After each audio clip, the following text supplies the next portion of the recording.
Hello guys, আসসালামু আলাইকুম। আসলে এটা আমার একটা ছোট্ট মান্নাত, মানে শাহরুখ খানের যদি বাড়ি মান্নাত হতে পারে, আমার স্বপ্নের বাড়ি এটা হচ্ছে মান্নাত। এখানে আমি প্রায় আসি, আমার খুব ভালো লাগে। আর এখানে সবচেয়ে বেশি ভালো লাগে যে আমার এখানে যে মেয়েটা থাকে, সেই মেয়েটা অনেক গাছ, সুন্দর সুন্দর গাছ লাগায়।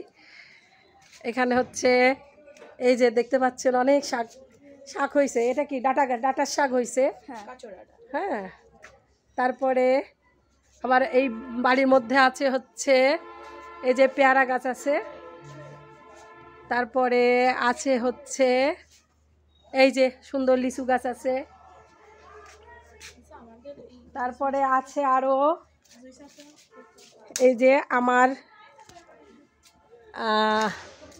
আমার এই যে লেবু গাছ, এই যে লেবু গাছে অনেক লেবু ধরছে, আপনারা দেখতে পাচ্ছেন কিনা জানি না।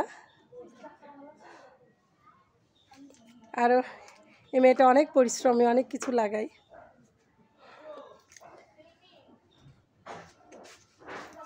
নিজের বাড়িতে আসলে আসলেই ভালো লাগে, অন্যরকম ভালো লাগে, সেটা আসলে আপনাদেরকে বলে বোঝাতে পারবো না। এদিকে আরও গাছ আছে, অনেক গাছ।